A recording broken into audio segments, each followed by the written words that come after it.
Hey, everybody.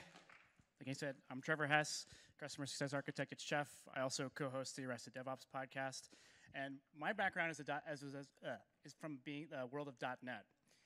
And so I wasn't super used to contributing to open source or even really what open source was or why I should care about it.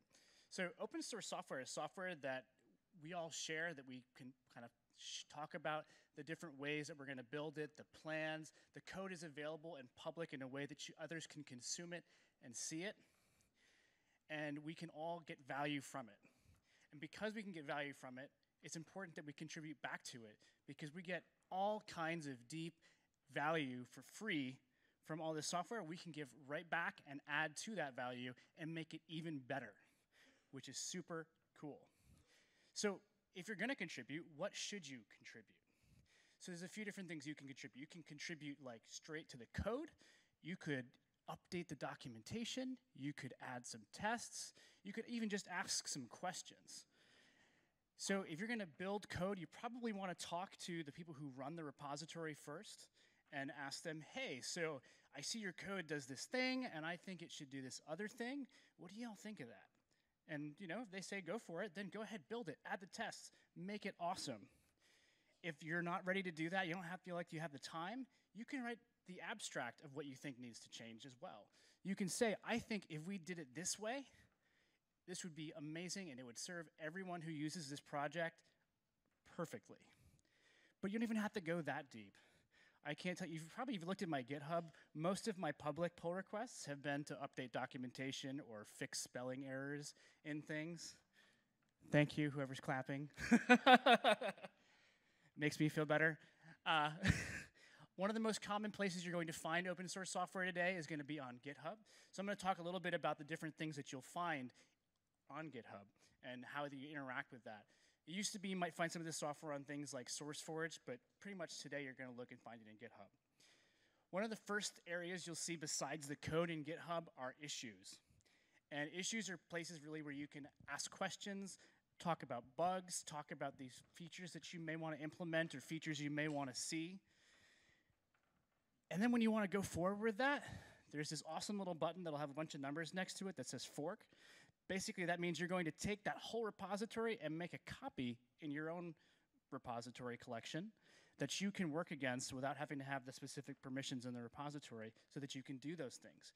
And then you can take that code that you've written and create a pull request to then take that code that you wrote and ask for it to be submitted back into the main repository so that others can consume it and use it. Now, you're going to get some comments about the pull request you made because, there may be, hey, I disagree with the style you chose to, maybe that variable name isn't what we agree on.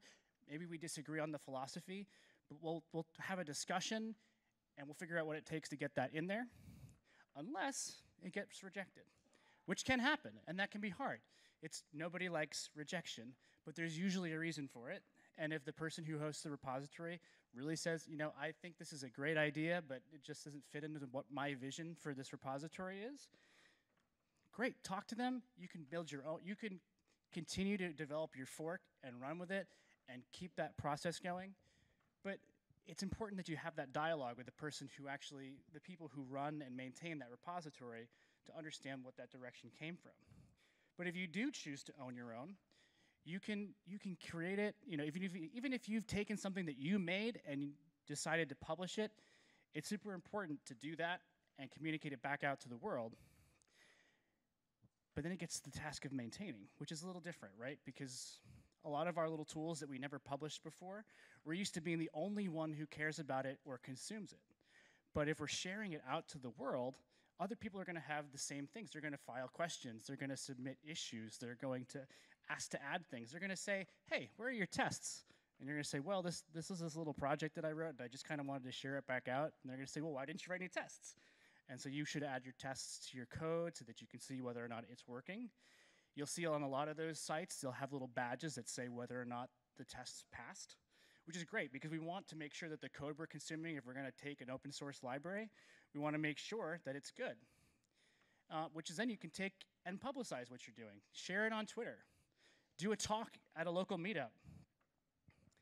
Another thing you might see in some larger repositories, again, going back to that .NET idea, is look at Microsoft. Microsoft has a ton of open source code now. And what they'll do when they go and look at pull requests is they'll actually do public review sessions that you can watch and you can follow. So go out, contribute to open source, add value back to the free value that you're getting out in the world.